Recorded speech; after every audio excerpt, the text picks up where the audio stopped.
السلام عليكم ورحمة الله وبركاته. الحمد لله الذي جعل لأوليائه محبة وارتفاعا وكتب على أهل الشقاق مقتا واتضاعا، وأشهد أن لا إله إلا الله وحده لا شريك له شهادة نزداد بها إيمانا وانتفاعا ونألو بها ائتلافا واجتماعا، وأشهد أن سيدنا ونبينا محمدا عبد الله ورسوله أوجب طاعته استنانا واتباعا. أما بعد فأعوذ بالله من الشيطان الرجيم. بسم الله الرحمن الرحيم. وقل رب اغفر وارحم وأنت خير الراحمين। আল্লাহ তাআলা ইরশাদ করেন, এবং আপনি বলুন, হে আমার রব, আমাকে ক্ষমা করুন, আমার প্রতি দয়া করুন, আপনি হচ্ছেন সর্বশ্রেষ্ঠ দয়ালু। মওলিনার এই মসজিদে আয়োজিত আজকের এই পবিত্র মজলিসে উপস্থিত সম্মানিত মুসল্লি ভাইরা, সূরাতুল মুমিনুন থেকে একটি আয়াত, সর্বশেষ আয়াত 118 নম্বর আয়াত তিলাওয়াত করে সহজ সরল বাংলা অনুবাদ উপস্থাপন করলাম। এই আয়াতের আলোকে আল্লাহ তাআলার নিকট ফরিয়াদ করা, দোয়া করা, প্রার্থনা করা, বিশেষ করে মাগফিরাতের দোয়া, রাহমতের দোয়া, এই সকল বিষয় আপনাদের সামনে আলোচনা উপস্থাপন করব ইনশাআল্লাহ। সম্মানিত ভাইরা, এই আয়াতের আগের আয়াতে আল্লাহ তাআলা তাওহীদ সম্পর্কে আলোচনা করেছেন, যে শুধু আল্লাহর ইবাদত করতে হবে, আল্লাহ তাআলাকে ডাকতে হবে। আল্লাহ তাআলাকে বাদ দিয়ে অন্য কাউকে ডাকলে এটা শিরিক হয় এবং এটা কুফরি। কিয়ামতের দিন এদের জন্য কঠিন শাস্তি রয়েছে। ওমান ইয়াদউ মা'আল্লাহি ইলাহান আখার লা বুরহানা লাহু বিহি ফাইন্নামা হিসাবুহু ইনদা রাব্বিহ ইন্নাহু লা ইফলিহুল কাফিরুন। এই তাওহীদের আলোচনা করার পর সূরাতুল মুমিনুনের শেষের আয়াতে আল্লাহ তাআলার সবচেয়ে বড় ইবাদত, তাওহীদের সবচেয়ে বড় বহিঃপ্রকাশ হচ্ছে দোয়া। আমি যে শুধু আল্লাহকে মানি, শুধু যে আল্লাহর ইবাদত করি, এর বাস্তব প্রমাণ হচ্ছে আমি যখন দোয়া করব, আমি যখন ডাকবো, আমি যখন ফরিয়াদ করব, আমি যখন কোনো কিছু চাইব, সেটা আল্লাহর নিকট চাইব। ইযা সাআলতা ফাসআলিল্লাহ ওয়া ইযা ইসতাআনতা ফাসতাইন বিল্লাহ। যখন কোনো কিছু চাইবে আল্লাহর নিকট চাইবে, সাহায্য প্রার্থনা করার সময় আল্লাহর নিকট সাহায্য প্রার্থনা করবে। ক্বালা রাসূলুল্লাহ সাল্লাল্লাহু আলাইহি ওয়াসাল্লাম। এই কথাটি মহানবী সাল্লাল্লাহু আলাইহি ওয়াসাল্লাম তার চাচাতো ভাই ইবনে আব্বাস রাদিয়াল্লাহু আনহুমাকে বলেছেন। অতএব তাওহীদের আলোচনা করার পরপরই আল্লাহ তাআলা দোয়ার আলোচনা করেছেন, দোয়া শিখিয়েছেন যে দোয়া শুধু আল্লাহর নিকট করতে হয়, চাওয়া শুধু আল্লাহর নিকট। কারণ ইবাদতই হচ্ছে, ইবাদতের মূল রূপ হচ্ছে এই দোয়ার মধ্যে। এক ব্যক্তি যদি আল্লাহর জন্য নামাজ পড়ে, আল্লাহর জন্য রোজা রাখে, সব কিছু আল্লাহর জন্য করলো, কিন্তু দোয়াটি যদি গায়রুল্লাহর নিকট করে, তাহলে সে তার ইবাদতই হলো না। কারণ মূল ইবাদত হচ্ছে দোয়া। নিজের দুর্বলতা, নিজের অসহায়ত্ব, আমি যে বান্দা, আমি যে গোলাম, আমি যে কিছুই না, এটা আল্লাহর সামনে পেশ করতে সবচেয়ে বেশি দোয়ার মধ্যে। রাসূল সাল্লাল্লাহু আলাইহি ওয়াসাল্লাম ইরশাদ করেন তিরমিজির বর্ণনা, আদ-দুআ হুয়াল ইবাদা। দোয়াই হচ্ছে ইবাদত, মূল ইবাদত হচ্ছে দোয়া। অপর একটি বর্ণনা এসেছে তিরমিজির, আদ-দুআ মুখুল ইবাদা। যদিও এর সনদে সামান্য দুর্বলতা আছে, দাআফ আছে, তবে এই হাদিসটি তিরমিজিতে এসেছে, আদ-দুআ মুখুল ইবাদা, যে ইবাদতের মগজ হচ্ছে দোয়া। এই দোয়া আজ আমাদের সমাজে অনেক মানুষ দোয়া গায়রুল্লাহর নিকট করে, রিজিক প্রশস্ত করার জন্য, সন্তান চাওয়ার জন্য, যে কোনো বিপদ আপদ থেকে উত্তীর্ণ হওয়ার জন্য, সংকট থেকে মুক্তি পাওয়ার জন্য দেখা যায় একটা মাজারে শায়িত ব্যক্তির নিকট গিয়ে চাচ্ছে, দোয়া গায়রুল্লাহর নিকট করছে। এতে করে বান্দা সুস্পষ্ট মুশরিক হয়ে যাচ্ছে। এরপরে মাহে রমাদানের সিয়াম, সারা বছরের সালাত, পবিত্র ঘরের উমরা, হজ, এগুলো কিছুই কবুল হবে না। ওয়ালা তাদউ মিন দুনিল্লাহি মা লা ইয়ানফাউকা ওয়ালা ইয়াদুররুকা ফাইন ফাআলতা ফাইন্নাকা ইযাম মিনাল যালিমিন। আল্লাহ তাআলা বলেন, আল্লাহ তাআলাকে বাদ দিয়ে এমন কাউকে ডাকিও না যে না তোমার কোনো লাভ করতে পারে, না তোমার কোনো ক্ষতি করতে পারে। যদি তুমি আল্লাহকে বাদ দিয়ে অন্য কারো নিকট চাও, দোয়া করো, তুমি জালিম হয়ে যাবে। ফাইন্নাকা ইযাম মিনাল যালিমিন। কারণ সবচেয়ে বড় জুলুম হচ্ছে শিরিক। আল্লাহ আপনাকে সৃষ্টি করলেন, খালাকাকা ফাসাওয়াকা ফাআদালাকা, সৃষ্টি করলেন, রিজিক দিলেন, সবই আল্লাহ করতে পারলেন। আর আপনি চাওয়ার সময় আল্লাহকে বাদ দিয়ে এক বান্দার নিকট গেলেন, আপনার মতো বা আপনার চেয়ে আরও দুর্বল, মাখলুকের নিকট গেলেন। কবরে শায়িত ব্যক্তি আপনার চেয়ে আরও দুর্বল, কারণ আপনার হায়াত আছে, আপনার জীবন আছে, আপনি চলতে ফিরতে পারেন, সে তো এটাও পারে না, তার নিকট গিয়ে আপনি চাচ্ছেন। অতএব সম্মান ভাইয়েরা, আল্লাহ তাআলা চান যে এই বান্দা আমার, এই বান্দা শুধু আমার সামনে মাথা নত করবে, শুধু আমার নিকট চাইবে, তার মনের যত আশা আমি আল্লাহ পূরণ করব। কারণ আল্লাহ তাআলা হচ্ছেন বেনিয়াজ, আল্লাহ হচ্ছেন ধনী, আর বান্দা হচ্ছে ফকির। সব ধনভাণ্ডার হচ্ছে কার হাতে? আল্লাহর হাতে। ইয়া আইয়ুহান নাসু আনতুমুল ফুকারাউ ইলাল্লাহ ওয়াল্লাহু হুয়াল গনিয়ুল হামিদ। হে মানব সকল, এখানে ইয়া আইয়ুহাল্লাযীনা আমানু আল্লাহ বলেন নাই, ইমানদারদেরকে ডাকেন না। হে মানব সকল, সকল মানুষকে আল্লাহ বলছেন আনতুমুল ফুকারাউ ইলাল্লাহ, তোমরা সবাই ফকির। হে মানুষ, তুমি মানুষের তুলনায় যত ধনী হও না কেন, বাকিরা তোমার চাকর, তুমি মুনিব, তুমি মালিক, তুমি এই কোম্পানির, এই প্রতিষ্ঠানের, এই এলাকার, এই দেশে তুমি মালিক। মালিক বলতে তুমি মানুষের মালিক, কিন্তু তুমি আল্লাহর মতো মালিক হতে পারবে না। তুমি যত বড় ধনী হও না কেন, রাজা হও না কেন, মালিক হও না কেন, মুনিব হও না কেন, আনতুমুল ফুকারা, তোমরা সবাই ফকির ইলাল্লাহ, আল্লাহর সামনে। ওয়াল্লাহু হুয়াল গনিয়ুল হামিদ, অমুখাপেক্ষী, বেনিয়াজ, প্রশংসিত, সব কিছুর মালিক হচ্ছেন একমাত্র আল্লাহ তাআলা। তাই আল্লাহ তাআলা আলোচ্যাতে বলেন, ওই আল্লাহর নিকট চাইতে শিখো। ওয়াকুল, বলো। এই কথাটি আল্লাহ তাআলা সরাসরি তার নবীকে বলার পাশাপাশি গোটা উম্মতকে শেখাচ্ছেন। ওয়াকুল, বলুন, রাব্বি, হে আমার রব। ডাকতে হবে রবকে। রব মানে প্রতিপালক, রব মানে প্রভু, যিনি আমার প্রতিপালন করছেন, যিনি আমার দেখভাল করছেন, যিনি আমার জীবন পরিচালনা করছেন, তিনি আমার রব। যখন আমার যা দরকার, যখন যে জিনিসের যতটুকু যখন আমার দরকার, তখন সে জিনিস ততটুকু চাওয়ার আগে যিনি দিয়ে দেন তিনি হচ্ছেন রব। তাহলে সেই রবের নিকট আমি চাইব, তার হাতে সব কিছুর ভাণ্ডার আছে এবং তিনি জানেন এই জিনিসের আমার কতটুকু প্রয়োজন। হতে পারে আমি আল্লাহর নিকট এই জিনিসটি এর আগে চাচ্ছি। অনেক সময় আমরা বলি, হে আল্লাহ, এই চাকরিটা এখন দাও, আজকে আমি চাই, কিন্তু আমরা দেখতে পাচ্ছি এখন আল্লাহ দেননি। হ্যাঁ, দিয়েছেন 2 বছর পর, 5 বছর পর, কারণ আল্লাহ জানেন এখন এটি আপনার জন্য ক্ষতিকর, 2 বছর পর হলে আপনার জন্য কল্যাণকর। এজন্য যখন যে জিনিসের যতটুকু দরকার তখন আল্লাহ তাআলা দেন। এখন আপনার জন্য এটা অকল্যাণকর ছিল, 2 বছর পর কল্যাণকর ছিল। আপনি এখন চাচ্ছেন এতটুকু সম্পদ, কিন্তু এখন আল্লাহ তাআলা আপনাকে এতটুকু দেননি, কমিয়ে দিয়েছেন। আল্লাহ জানেন এখন আপনার জন্য কমটা ভালো, বেশি হলে আপনি অহংকারী হয়ে যাবেন, আপনি ফেসিস্ট, স্বৈরাচার, জালিম হয়ে যাবেন। এজন্য আল্লাহ আপনাকে যতটুকু আপনার দরকার, কারণ সব কিছু বেশি হলে ভালো না। আপনি দেখছেন একজনের চায় বেশি চিনি নিচ্ছে, বেশি হলেই যে ভালো এমন না, আপনার জন্য বেশি চিনিটা কি ক্ষতিকর। মানে আপনি যদি তার মতো চান, তার মতো চিনি চান, এটা আপনার জন্য, আপনার স্বাস্থ্যের জন্য কল্যাণকর নয়, বরং এটা আপনার জন্য ক্ষতিকর হবে। অতএব আরেকজনের মতো যেমন চিনি হলেই আপনার কল্যাণকর নয়, ঠিক তেমনিভাবে আরেকজনের মতো সন্তান, আরেকজনের মতো মেধা, আরেকজনের মতো স্বাস্থ্য, আরেকজনের মতো চাকরি, আরেকজনের মতো ব্যবসা, ওই রকম না দেখে আপনি আপনার মতো চান। আপনার জন্য যতটুকু দরকার, যতটুকু কল্যাণকর আল্লাহ আপনাকে দিবেন। ওয়াকুল রাব্বি, বলুন, হে আমার রব, তিনি আপনার রব, তিনি আপনাকে দিবেন। ডাকুন তাকে, যখনই ডাকবেন তখনই তিনি ডাকে সাড়া দিবেন। وقال ربكم ادعوني أستجب لكم إن الذين يستكبرون عن عبادتي سيدخلون جهنم داخرين।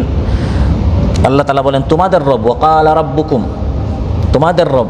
আল্লাহর শব্দ চয়ন দেখেন, আল্লাহ স্মরণ করে দিচ্ছেন যাকে আমি ডাকছি তিনি আমার রব, তিনি আমার কাফিল, তিনি আমার দায়িত্ব তার হাতে। রাব্বুকুম, তিনি বলছেন উদউনি, আমাকে ডাকো, আস্তাজিব লাকুম, আমি তোমাদের ডাকে সাড়া দিব। সুবহানাল্লাহ। এই আয়াতটি আপনারা দেখবেন কাবা ঘরে উপরে লেখা আছে স্বর্ণাক্ষরে, স্মরণ করে দেওয়া হচ্ছে এই কাবা ঘরে আপনি এই চত্বরে আপনি যখন চক্কর দিবেন, তাওয়াফ করবেন, রাব্বুকুম, তোমার রব বলছেন উদউনি, তাওয়াফ করে করে কাকে রাখো? আল্লাহ তাআলাকে। কত নিঃসন্তান সেখানে গিয়ে ডেকে সন্তান পেয়েছে, কত অসুস্থ ব্যক্তি ডাক্তাররা নিরাশ করে দিয়েছে, স্বাস্থ্য ফিরে পেয়েছে, কত ধরনের সংকটে জর্জরিত সমস্যায় পতিত মানুষ সেখানে গিয়ে আল্লাহর নিকট চেয়েছে, আল্লাহ তাআলা রহমতের দ্বার মুক্ত করে দিয়েছেন। আল্লাহকে যারা ডাকে না, রবকে যারা ডাকে না, আল্লাহ বলেন আমি তাদেরকে লাঞ্ছিত অপমানিত করে জাহান্নাম নিক্ষেপ করব। অহংকারী ব্যক্তি রবকে চিনে না, রবের সামনে মাথা নত করতে চায় না। আল্লাহ তাআলা খুশি হন যখন বান্দা আল্লাহর নিকট চায়, বিশেষ করে শেষ রজনীতে, রাতের শেষাংশে। বুখারী মুসলিম এসেছে, قال رسول الله صلى الله عليه وسلم ينزل ربنا تبارك وتعالى كل ليلة إلى السماء الدنيا حين يبقى ثلث الليل الآخر। রাতের যখন শেষ তৃতীয়াংশ, শেষ অংশ যখন চলে আসে, আল্লাহ তাআলা নিজে তখন প্রথম আসমানে নেমে আসেন। সুবহানাল্লাহ। আল্লাহ তাআলা নিজে প্রথম আসমানে, সামা দুনিয়া, দুনিয়ার এই যে প্রথম আসমানে আল্লাহ তাআলা আসেন। তারপর বলেন, মান ইয়াদউনি ফাআস্তাজিবু লাহ, কে আমার নিকট চাইবে আমি তার দোয়া কবুল করব। অন্যান্য সময়ে বান্দা আল্লাহকে ডাকে, আর শেষ রাতে আল্লাহ বান্দাকে ডাকেন, উঠো।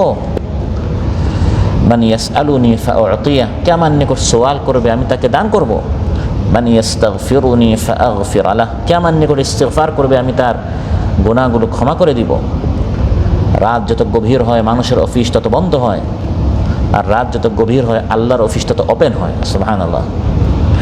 আল্লাহ তাআলা লজ্জা পান যখন বান্দা তার নিকট কিছু চায়, কিছু না দিয়ে খালি হাতে ফেরত দিতে আল্লাহ তাআলা লজ্জা বোধ করেন। সুবহানাল্লাহ। ইবনে মাজাহ এবং তিরমিজিতে এসেছে, قال رسول الله صلى الله عليه وسلم إن ربكم حيي كريم يستحي من عبده إذا رفع يديه إليه أن يردهما صفرا। মহানবী সাল্লাল্লাহু আলাইহি ওয়াসাল্লাম ইরশাদ করেন, নিশ্চয় তোমাদের রব হচ্ছেন অত্যধিক লজ্জাশীল এবং দাতা। যখন বান্দা তার নিকট হাত পেতে আল্লাহর নিকট কিছু চায়, আমাদের সমাজে কিছু মানুষ আছে বলে হাত উঠিয়ে দোয়া করা হচ্ছে বেদাত, অথচ এই হাদিসের মধ্যে রাসূল সাল্লাল্লাহু আলাইহি ওয়াসাল্লাম ইরশাদ করেন, ইদা রাফা ইয়াদাইহি, যখন বান্দা হাত উঠিয়ে আল্লাহর নিকট কিছু চায়। দোয়ার আদব হচ্ছে যত বেশি নিজেকে আপনি দুর্বল, নিজেকে যত কমজোর, নিজেকে যত বেশি গোলাম হিসেবে আল্লাহর সামনে পেশ করতে পারেন। রাসূল সাল্লাল্লাহু আলাইহি ওয়াসাল্লাম ইরশাদ করেন, ইদা রাফা ইয়াদাইহি, বান্দা যখন হাত উঠিয়ে আল্লাহর নিকট কিছু চায়, আন ইয়ারুদ্দাহুমা সিফরা, তখন সিফর বলা হয় শূন্যকে, শূন্য হাতে এই বান্দাকে ফেরত দিতে আল্লাহ তাআলা লজ্জা বোধ করেন। সুবহানাল্লাহ। আল্লাহর নবী কিন্তু এটা বলেন নাই সাল্লাল্লাহু আলাইহি ওয়াসাল্লাম যে বান্দা যখন যা চায় সেই জিনিস তাকে না দিয়ে ফেরত দিতে আল্লাহ লজ্জা পান, এটা আল্লাহ নবী বলেন না। বলেছেন কোন একটা জিনিস, অর্থাৎ আপনি যা চেয়েছেন সেটা দিতে পারেন বা অন্য জিনিস দিতে পারেন। সেটা কি? মুসনাদ আহমদে এসেছে, قال رسول الله صلى الله عليه وسلم ما من مسلم يدعو ليس بإثم ولا قطيعة رحم إلا أعطاه الله إحدى ثلاث। যখন বান্দা আল্লাহর নিকট কোনো দোয়া করে, শর্ত হচ্ছে দোয়া যেন কোনো গুনাহের দোয়া না হয়। হে আল্লাহ, আমি একটা মদের দোকান খুলতে চাচ্ছি, এই মদের দোকানের মধ্যে তুমি বরকত দাও, দোয়া কবুল হবে? এটা আরও গজব হবে, এটা আরও গুনাহ হবে। এবং এরকমও হুজুর আমাদের দেশে পাওয়া যায়, মদের দোকান ওপেন করার সময় মিলাদের জন্য আনা হয়, এসে আবার কি করে? দোয়া করে। এ সকল দোয়া কি আপনার কবুল হবে? ভাস্কর্যের সামনে, মূর্তির সামনে, শিরকের সময় গিয়ে কী করে? দোয়া করে। জুয়ার সময়, সুদের সময়, সুদি একটা ব্যাংকে বা সুদি একটি সমিতিতে যেদিন উদ্বোধন করা হবে, একজন আপনার হুজুরকে নিয়ে আসা হয়, তারপর সেও এসে কী করে? দোয়া করে, হে আল্লাহ বরকত দাও। কোন এক জালিম কোনো একটি কাজের জন্য যখন দাঁড়ায়, তখন দেখা যায় তাকে সহযোগিতা করার জন্য অনেক মানুষ থাকে, অনেক হুজুরও তার জন্য দোয়া করে। রাসূল সাল্লাল্লাহু আলাইহি ওয়াসাল্লাম ইরশাদ করেন, আল্লাহ তাআলা দোয়া কবুল করবে, শর্ত হচ্ছে কোনো গুনাহের দোয়া যেন না হয়, কাতিয়াতি রাহিম, আত্মীয়দের সম্পর্ক ছিন্নকারী কোনো দোয়া যেন না হয়। হে আল্লাহ, শুধু আমাকে দাও, আমার চাচাকে দিও না, আমার চাচাতো ভাইদের বেশি উন্নতি হচ্ছে, এদেরকে দিও না, আমাকে দাও। এ সকল দোয়া কী হবে না? কবুল হবে না। এমন দোয়া নয়, বরং ভালো কোনো দোয়া যখন আপনি করেন, রাসূল সাল্লাল্লাহু আলাইহি ওয়াসাল্লাম ইরশাদ করেন যে কোনো তিনটার মধ্যে কোনো একটা আপনি পাবেন। ইম্মা আন ইউআজ্জিলা লাহু দাওয়াতা, প্রথম হচ্ছে আপনি যা চেয়েছেন তা আল্লাহ তাআলা আপনাকে দিবেন। হয় আপনি চেয়েছেন এক সন্তান, আল্লাহ আপনাকে সন্তান দিয়েছেন। নেক সন্তান চেয়েছেন, আল্লাহ আপনাকে নেক সন্তান দিয়েছেন। আপনি চাকরি চেয়েছেন, যে চাকরি চেয়েছেন ওই চাকরি আল্লাহ তাআলা আপনাকে দিয়েছেন। ওয়া ইম্মা আন ইয়াদখিরাহা লাহু ফিল আখিরাহ, বা আল্লাহ তাআলা আপনাকে এই জিনিসটা না দিয়ে, এই যে আপনি আল্লাহর নিকট চেয়েছেন, দোয়াটাই ইবাদত, এই পুরস্কারটা আল্লাহ আপনাকে আখিরাতে দিবেন। আর আপনি অস্থির হয়ে যাচ্ছেন, কেন পাচ্ছি না? আখিরাতে যখন আপনি দেখবেন আপনি যে দোয়া করলেন, নামাজ যেমন ইবাদত, নামাজের পুরস্কারটি আমরা কোথায় চাচ্ছি? আখিরাতে। ওই নামাজের মতো দোয়া হচ্ছে আরেকটা ইবাদত। ওই দোয়ার সওয়াবটি যখন বান্দা আখিরাতে দেখবে, সে দেখবে সে আল্লাহর নিকট 10টা দোয়া করেছে, 5টা দোয়া সে দুনিয়াতে পেয়েছে, যা চেয়েছে তা পেয়েছে, আর 5টি দোয়া দুনিয়াতে পায় নাই। এই পুরস্কারটি কোথায় পাচ্ছে? আখিরাতে। এত মহা পুরস্কার সে পাবে, তখন আল্লাহর নিকট সে এটা চাইবে, হে আল্লাহ, ওই 5টা তুমি আমাকে দুনিয়াতে কেন দিলে? কারণ এখন আমার নিকট দুনিয়ার এই জিনিসটা অনেক মূল্যবান। আমি অস্থির হয়ে যাচ্ছি, এই চাকরি আমি কেন পাচ্ছি না, আমার প্রমোশন কেন হচ্ছে না, আমার ব্যবসা বাণিজ্য উন্নতি কেন হচ্ছে না।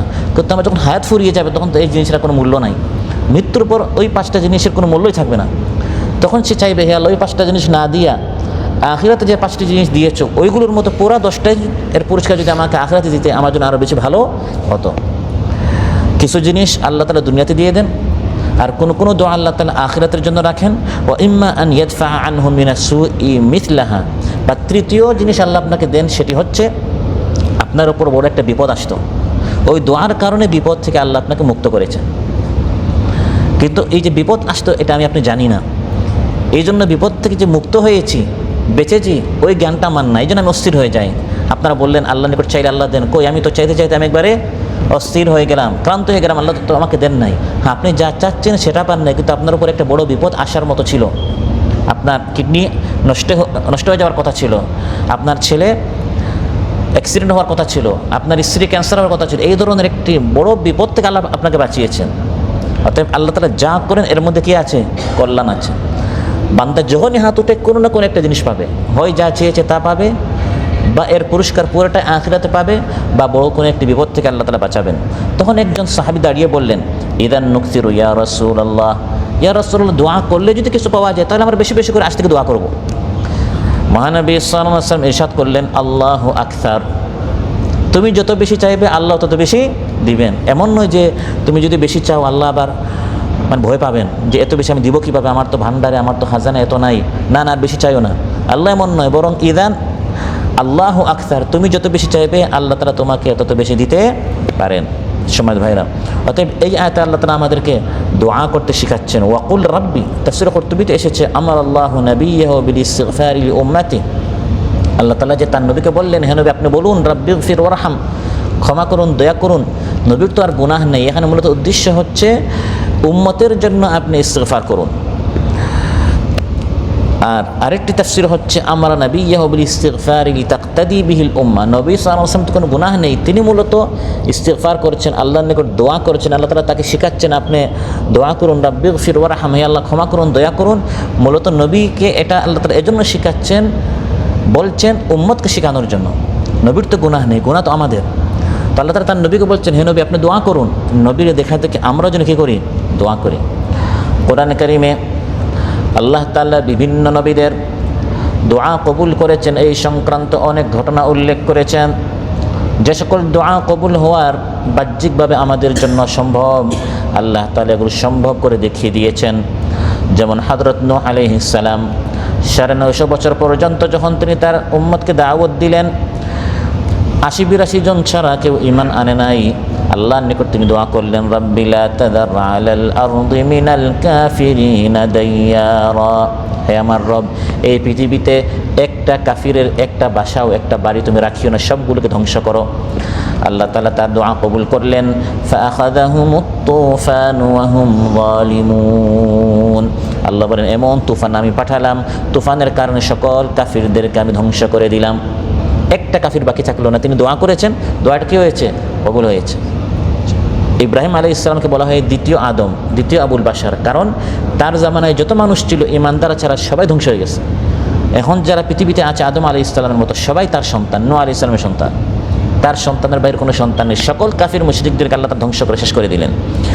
মূসা আলাইহিস সালাম যখন দেখলেন ফিরআউন তার সম্পদ এবং ক্ষমতার কারণে জুলুম অত্যাচার করছে, তিনি আল্লাহর নিকট দোয়া করলেন, রব্বানা তুমিস আলা আমওয়ালিহিম, হে আল্লাহ ফিরআউনের মাল ধন সম্পদ আপনি শেষ করে দেন। আল্লাহ তাআলা বললেন, উজিবাত দাওয়াতুকুমা, তোমাদের দোয়া হে মূসা হারুন আলাইহিম আসসালাম আমি দোয়া কবুল করেছি। তারা দোয়া কবুল করলেন। আল্লাহ তাআলা ফিরআউনের এই প্রাসাদ, নদ নদী, সম্পদ যা আছে সব শেষ করে দিলেন, তার পতন ঘটালেন।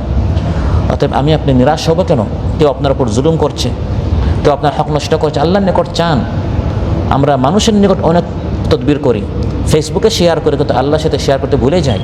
মানুষের সাথে পরামর্শ করি, কিন্তু আল্লাহর অফিসে এটা পৌঁছাতে, এই ফাইলটি পৌঁছাতে আমরা অনেক সময় দেরি করে ফেলি।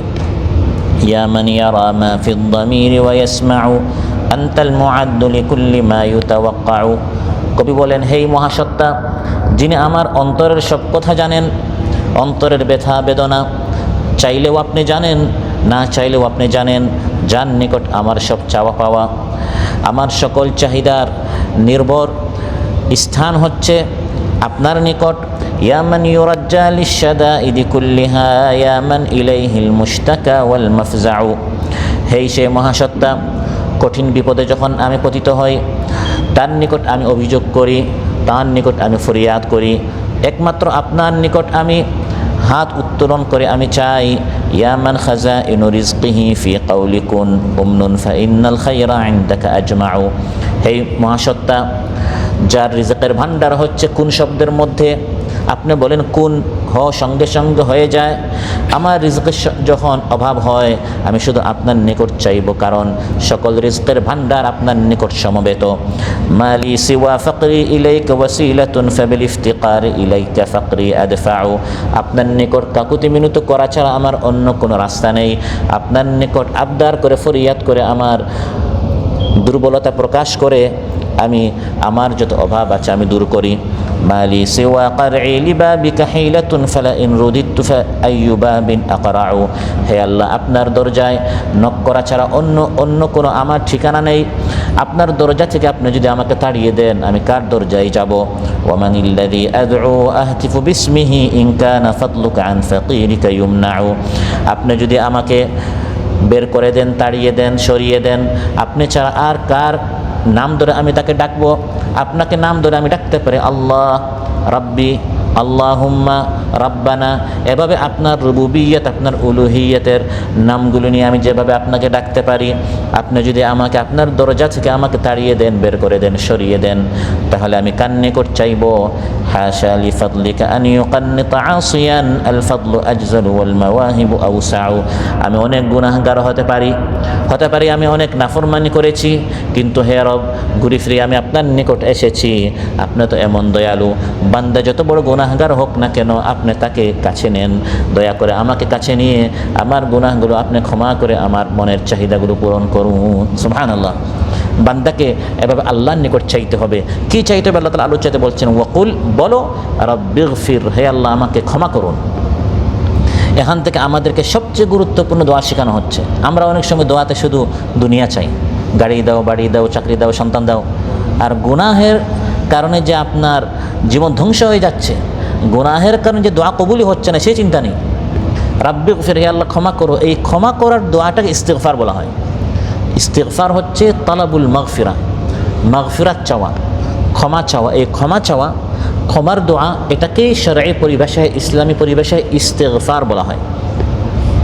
তিরমিজি এবং মুসনাদ আহমদে এসেছে হাদিস কুদসি, আল্লাহ তাআলা বলেন, ইয়া ইবনা আদম, হে বনি আদম, ইন্নাকা মা দাউতানি ওয়া রাজাউতানি গাফারতু লাকা আলা মা কানা মিনকা ওয়ালা উবালি, বান্দা তোমার যত গুনাহ হোক না কেন, যখনই আমার নিকট চাইবে আমি আল্লাহ কোনো পরোয়া করব না। তুমি আমার নিকট চাইলে আমি তোমার সব গুনাহ মাফ করে দিব।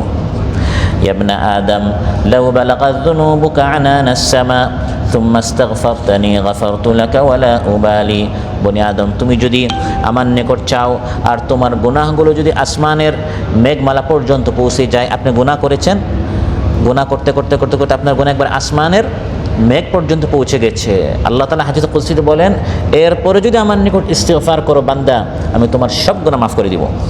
ইয়া ইবনা আদম, ইন্নাকা লাউ আতাইতানি বিকুরাবিল আরদি খাতায়া সুম্মা লাকীতানি লা তুশরিকু বি শাইআ লা আতাইতুকা বিকুরাবিহা মাগফিরা, বনি আদম, তোমার আমলে যদি শিরিক না থাকে আর তুমি যদি আমার নিকট ক্ষমা চাও, শিরিক মুক্ত দোয়া হলে আমি তোমার সব গুনাহ মাফ করতে প্রস্তুত আছি। সুবহানাল্লাহ। এর ভাইরা, সবচেয়ে গুরুত্বপূর্ণ ইস্তিগফার হচ্ছে, দোয়া হচ্ছে, আল্লাহর নিকট ক্ষমা চাওয়ার দোয়া হচ্ছে, যা আয়েশা রাদিয়াল্লাহু আনহা মহানবী সাল্লাল্লাহু আলাইহি ওয়াসাল্লামের নিকট প্রশ্ন করলেন, ইয়া রাসূলুল্লাহ, আরাআইতা ইন আলিমতু আইয়ু লাইলাতিন ফামা কুল ফিহা, আমি যদি জানতে পারি লাইলাতুল কদর কোন রাত নির্দিষ্ট করে, তাহলে ওই রাতে আমি কি পড়ব? মহানবী সাল্লাল্লাহু আলাইহি ওয়াসাল্লাম রিজকের দোয়া শিখান নাই, সন্তানের দোয়া শিখান নাই, মাল ধন সম্পদের দোয়া শিখান নাই, এগুলো তো সব আল্লাহ আপনাকে এমনিই দিবেন। কিন্তু আপনার সবচেয়ে বড় দোয়া হচ্ছে আল্লাহুম্মা ইন্নাকা আফুউন তুহিব্বুল আফওয়া ফাআফু আন্নি, হে আল্লাহ আপনি ক্ষমাশীল, আপনি ক্ষমাকে পছন্দ করেন, আমি গুনাহগার, আপনি ক্ষমাকে পছন্দ করেন, আপনি আমাকে মাফ করে দেন, আপনি আমাকে ক্ষমা করুন। এই দোয়াটি উঠতে বসতে চলতে ফিরতে পড়তে হবে। এখন আমি তো জানি না কোন রাত লাইলাতুল কদর, অতএব পুরা দশকে পড়তে হবে, পুরা দশকে বেশি বেশি করে আমাদেরকে এই দোয়া করতে হবে। বলুন কুল রাব্বিগফির ওয়ারহাম, হে আল্লাহ মাফ করুন আর দয়া করুন। অনেক দোয়ার মধ্যে ক্ষমার পাশাপাশি দয়ার দোয়াটি এসেছে। যেমন আদম আলাইহিস সালামের যখন তিনি নিষিদ্ধ গাছ থেকে খেয়ে ফেললেন, তিনি তওবা কীভাবে করলেন? রব্বানা যালামনা আনফুসানা ওয়া ইল্লাম তাগফির লানা ওয়া তারহামনা লানাকুনান্না মিনাল খাসিরিন। হে আল্লাহ, আমি আমার নফসের উপর জুলুম করেছি, আপনি যদি ক্ষমা না করেন এবং দয়া না করেন আমি ক্ষতিগ্রস্তদের মধ্যে শামিল হয়ে যাব। তিনি এটা বলতে পারতেন ওয়া ইল্লাম তাগফির লানা লানাকুনান্না মিনাল খাসিরিন, ক্ষমা না করলে। তো ক্ষমার পাশাপাশি দয়ার কথা কেন বললেন? ওয়া তারহামনা, রহমতের কথা কেন বললেন? আল্লাহ চাইতাল্লাহ বলছেন যে দোয়া করো রাব্বিগফির ওয়ারহাম, হে আল্লাহ মাফ করো এবং দয়া করো। একটা হচ্ছে ইস্তিগফার, ক্ষমা চাওয়া, আর একটা হচ্ছে ইস্তিরহাম, আল্লাহর নিকট দয়া চাওয়া। দয়াটা কি? তাফসীরে জালালাইনে এসেছে ফির রাহমাতি জিয়াদাতুন আনিল মাগফিরা, রহমতের মধ্যে ক্ষমার চেয়ে বেশি একটা জিনিস আছে। সেটা কি? তুনাজ্জিনা বিল মাগফিরাতি মিনাল মাকরুহ, মাগফিরাতের মাধ্যমে আল্লাহ তাআলা গুনাহের কারণে যে সকল শাস্তি অপেক্ষা করছে ওই শাস্তি থেকে আল্লাহ বাঁচাবেন। ওয়া আওসিলনা বিরহমাতিকা ইলা কুল্লি খাইর, আর রহমতের মাধ্যমে আল্লাহ কল্যাণ জান্নাত পর্যন্ত পৌঁছে দিবেন। এখন যদি আল্লাহ জাহান্নাম থেকে বাঁচিয়ে জান্নাতের আগে একটা মাঝখানে জায়গা আছে আরাফ, ওই আরাফে যদি আল্লাহ তারা আটকে রেখে দেন তাহলে আপনি আর জান্নাতে যেতে পারবেন না। তাহলে জাহান্নাম থেকে বাঁচতে হলে তাগফির লানা, আর জান্নাতে যেতে হলে ওয়া তারহামনা। তাফসীর ইবনে কাসীর এসেছে হাদা ইরশাদুন মিনাল্লাহ ইলা হাদা দুআ, আল্লাহ তাআলা এই দোয়াটি শেখাচ্ছেন। ফাল-গাফরু ইযা উতলিকা মা'নাহু মাহউদ দানবি ওয়া সিতরুহু আনিন নাস, মাগফিরাতের দোয়ার অর্থ হচ্ছে হে আল্লাহ গুনাহটি ক্ষমা করে মানুষ থেকে ঢেকে রাখো। আমি রাতে যত গুনাহ করি, মানুষের আড়ালে যত অপরাধ করি, এগুলো যদি প্রকাশ পায়, মুখোশটা যদি আমাদের উন্মোচন হয়, মানুষের সামনে আমরা যত সুন্দর আকৃতি চেহারা নিয়ে আসি, মুখোশটা যদি উন্মোচন হয় তাহলে কেউ আমাদেরকে সম্মান শ্রদ্ধা সালাম করতেও না। এটাকে বলা হয় মাগফিরাত। মাগফিরাত শুধু গুনাহ মাফ নয়, গুনাহ মাফ এবং ঢেকে ফেলা। আল্লাহ তাআলা ঢেকে রাখছেন, লুকায়া রাখছেন। ওয়া তারহামনা, রহমত হচ্ছে আন ইউসাদ্দিদাহু ওয়া ইউওয়াফফিকাহু ফিল আকওয়ালি ওয়াল আফআল, আমার প্রত্যেকটা কথা কাজ যেন সঠিক হয়। দয়া করে আমাকে সঠিক পথে রাখো, জান্নাত পর্যন্ত আমাকে পৌঁছে দাও। ওয়া আনতা খায়রুর রাহিমিন, হে আল্লাহ আপনি হচ্ছেন সর্বশ্রেষ্ঠ দয়ালু। দোয়াটি হচ্ছে রাব্বিগফির ওয়ারহাম ওয়া আনতা খায়রুর রাহিমিন, হে আল্লাহ ক্ষমা করো, দয়া করো, তুমি হচ্ছ সর্বশ্রেষ্ঠ দয়ালু। তাফসীর আলুসিতে এসেছে ওয়া ফি তাখসিসি হাদা দুআ বিযিকরি মা ইয়াদুল্লু আলা আহাম্মিয়াতি মা ফি, এই দোয়াটি খাসভাবে যে আল্লাহ তাআলা শেখাচ্ছেন, বোঝা যাচ্ছে এই দোয়ার মধ্যে যা যা শেখানো হচ্ছে অত্যন্ত গুরুত্বপূর্ণ। ক্ষমা, দয়া এবং আল্লাহ হচ্ছেন সর্বশ্রেষ্ঠ দয়ালু। রাসূল সাল্লাল্লাহু আলাইহি ওয়াসাল্লাম এই ধরনের দোয়া আবু বকর রাদিয়াল্লাহু আনহু শিখিয়েছেন, যে দোয়াটি আমরা সালামের আগে আত্তাহিয়াতুর শেষ বইটুকু আমরা পড়ি, সেখানেও গুনাহ মাফের দোয়া রয়েছে। বুখারী মুসলিমে এসেছে, আবু বকর বললেন ইয়া রাসূলুল্লাহ আল্লিমনি দুআআন আদউ বিহি ফি সালাতি, আপনি আমাকে একটি দোয়া শিখান যা আমি নামাজে পড়ব। মহানবী সাল্লাল্লাহু আলাইহি ওয়াসাল্লাম তাকে দোয়া শিখালেন, হে আবু বকর তুমি পড়ো। এবং এই দোয়াটা আমরা পড়ে থাকি সালামের আগে, সর্বশেষ দোয়া আল্লাহুম্মা ইন্নী যালামতু নাফসি যুলমান কাসীরা। ইস্তিগফারের যত দোয়া আছে এর মধ্যে সর্বোত্তম কোন দোয়ার মধ্যে এটি হচ্ছে একটি দোয়া। আমরা মনে করি এটি শুধু তাহিয়াতুর সালামের আগে শুধু পড়তে হয়, এবং আপনি যদি এই দোয়াটি এভাবে মানে সবার সামনে পড়েন, অনেক মানুষ মনে করবে যে আপনার হুজুর এই দোয়া পড়ে কেন, এটা তো আপনার পড়তে কোথায় আত্তাহিয়াতু। তারপর আপনার আল্লাহুম্মা হাদিনা ফিমান হাদাইত, অনেক মানুষ মনে করে এটা শুধু হচ্ছে উইতরের নামাজ, বা আল্লাহুম্মা গফির লি হাইয়িনা, কিছু মানুষ মনে করে এটা হচ্ছে শুধু আপনার জানাজার দোয়া। না, আমরা এই সকল দোয়ার আসলে অর্থ জানি না, এই জন্য এই সকল সমস্যা। এগুলো ওই সকল জায়গায় পড়তে হয়, কিন্তু এর বাইরে যে পড়া যাবে না বিষয়টা এমন নয়। জিকির হচ্ছে বিশেষ জায়গায় পড়তে হয়, যেমন বাথরুমে যাওয়ার সময় আল্লাহুম্মা ইন্নী আউযু বিকা মিনাল খুবসি ওয়াল খাবাইস, এটি এরকম আপনি দোয়ায় পড়বেন, এটি হচ্ছে ওই জায়গার জন্য ওই জিকির। কিন্তু দোয়াগুলো হচ্ছে উন্মুক্ত, ওই জায়গায় পড়তে হয়। ওই জায়গায় অন্য জিনিস যদি অন্য কোনো দোয়া না থাকে তাহলে অন্য দোয়া পড়া যাবে না, ওইটাই পড়তে হবে। কিন্তু এই দোয়াটি যে অন্য জায়গায় পড়া যাবে না বিষয়টা এমন নয়। যেমন এই দোয়া আল্লাহুম্মা ইন্নী যালামতু নাফসি যুলমান কাসীরা, ইস্তিগফারের সর্বোত্তম দোয়ার মধ্যে এটি হচ্ছে একটি দোয়া। হে আল্লাহ আমি আমার নফসের উপর অনেক অনেক জুলুম করেছি। মূলত ইস্তিগফার হচ্ছে নিজের গুনাহের স্বীকার করা, স্বীকারোক্তিটি। এখানে আপনি স্বীকার করছেন হে আল্লাহ আমি শুধু জুলুম করেছি তা নয়, যুলমান কাসীরা, অনেক অনেক অনেক, দেখতে শুনতে চলতে ফিরতে আমি গুনাহ করে করে আমার জীবনে ধ্বংস করে দিয়েছি। আপনি তাও স্বীকার করছেন যে আল্লাহ ছাড়া আপনার কোনো ঠিকানা নাই, ওয়ালা ইয়াগফিরুয যুনুবা ইল্লা আনত, হে আল্লাহ আপনি ছাড়া আর কেউ আমার গুনাহ মাফ করতে পারবে না। আমি মানুষের নিকট অনেক কিছু চেয়ে পেতে পারি, কিন্তু গুনাহ মাফি এটা তো আমি মানুষের নিকট চেয়ে এটা আমি পাবো না। অতএব ফাগফিরলি মাগফিরাতাম মিন ইনদিকা ওয়াহদিনি ইন্নাকা আনতাল গফুরুর রহিম। দয়া করে আপনি আমার গুনাহগুলো মাফ করুন, আমাকে সঠিক পথ দেখান, আপনি হচ্ছেন সর্বশ্রেষ্ঠ গুনাহ মাফকারী দয়ালু।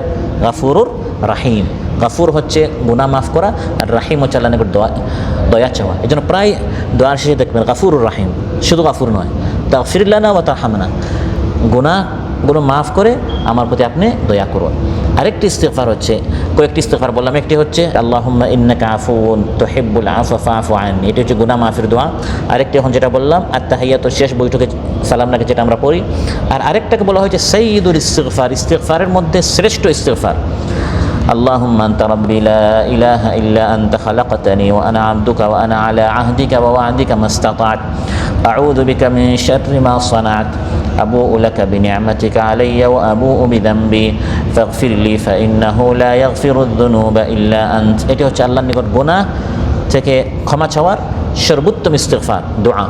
আর আরেকটি হচ্ছে আদম আলাইহিস সালাম, যেটা একটু আগে আমরা পড়লাম, রাব্বানা যালামনা আনফুসানা ওয়া ইল্লাম তাগফির লানা ওয়া তারহামনা লানাকুনান্না মিনাল খাসিরিন।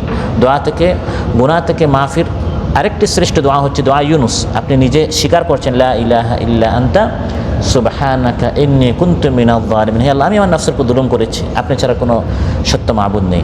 কোনো ইস্তিগফার যদি আপনার মুখস্থ না থাকে, ছোট্ট ইস্তিগফার হচ্ছে আস্তাগফিরুল্লাহ আস্তাগফিরুল্লাহ আস্তাগফিরুল্লাহ। অনেক সময় দেখা যায় আমরা হাঁটতেছি, এমনি বসা মসজিদে, অনেক সময় আমরা দেখি অন্যান্য দেশের এসে কী করে তিলাওয়াত করে, আমাদের বাংলাদেশেরা অনেকে তিলাওয়াত করতে পারে না, অনেকে আসে দেরিতে, আর যারা আগে ভাগে আসে পিছনে বসে বসে এমনি দেখা যায় চিন্তা করতেছে, দুশ্চিন্তা বসে বসে আপনি ফিকির করতেছে, কিন্তু মুখটা চালু নেই। আপনি মুখটা চালু রাখেন, সুবহানাল্লাহ আলহামদুলিল্লাহ লা ইলাহা ইল্লাল্লাহ আল্লাহু আকবার আস্তাগফিরুল্লাহ আস্তাগফিরুল্লাহ। যত গুনাহ তত ইস্তিগফার যদি কমপক্ষে না হয়, সমান সময় যদি না, তাহলে আপনার গুনাহ মাফ হবে কীভাবে? তো আমরা চলতে ফিরতে গুনাহ করছি, তাহলে চলতে ফিরতে তো আমাদের ইস্তিগফার দরকার। রাসূল সাল্লাল্লাহু আলাইহি ওয়াসাল্লাম এক একটা বৈঠকে 70 থেকে 100 বার পর্যন্ত ইস্তিগফার করতেন। কে? রাসূল সাল্লাল্লাহু আলাইহি ওয়াসাল্লাম, যার কোনো গুনাহ নেই। আতুবু ইলাইহি ফিল ইয়াউমি আকসারা মিন 70 মাররা। আর সাহাবীরা বলেন আমরা গুনতাম, মহানবী সাল্লাল্লাহু আলাইহি ওয়াসাল্লাম এক একটা বৈঠকে আমরা গণে গণে দেখতাম যে তিনি 70 থেকে 100 বার তিনি ইস্তিগফার করতেন, তার কোনো গুনাহই নেই। আর আমরা মাথা থেকে পা পর্যন্ত আমাদের গুনাহ আর গুনাহ। আর এখন এই মোবাইল হওয়ার কারণে আমাদের বাপদাদারা অনেকটা গুনাহ মুক্ত ছিলেন, বাহিরে যেতে হতো একটা গুনাহ করার জন্য। আমরা ঘরে বসে বসে, চেয়ারে বসে বসে, চোখ দ্বারা, কান দ্বারা যত গুনাহ করছি, ব্রেন দ্বারা, এই সকল গুনাহ মাফ হবে কীভাবে? ক্ষমা আল্লাহ তাআলা করবেন কীভাবে যদি আমরা ইস্তিগফার না পড়ি, যদি আমরা আল্লাহর নিকট ক্ষমা না চাই? আল্লাহ সুবহানাহু ওয়া তাআলা আমাদের সকল গুনাহ খাতাগুলো মাফ করুন। আল্লাহ তাআলা আমাদেরকে তার মকবুল বান্দাদের মধ্যে, মাগফুর বান্দাদের মধ্যে শামিল করুন। এই দেশ সহ সকল মুসলিম বিশ্বকে আল্লাহ তাআলা হেফাজত করুন। আসমানি জমিন বালা বিপদ মুসিবত থেকে আল্লাহ তাআলা আমাদের সবাইকে হেফাজত করুন। এই দেশকে, মুসলিম বিশ্বকে আল্লাহ তাআলা নিরাপদ রাখুন, সেফ রাখুন। আমাদের জান মাল ইজ্জত আবরু পরিবার পরিজন সবাইকে আল্লাহ তাআলা হেফাজত রাখুন, সেফে রাখুন। সব ধরনের বিপদ আপদ থেকে আল্লাহ তাআলা আমাদেরকে হেফাজত করুন। সুবহানাকাল্লাহুম্মা বিহামদিক আশহাদু আল্লা ইলাহা ইল্লা আনতা আস্তাগফিরুকা ওয়া আতুবু ইলাইক। আসসালামু আলাইকুম ওয়া রাহমাতুল্লাহি ওয়া বারাকাতুহু।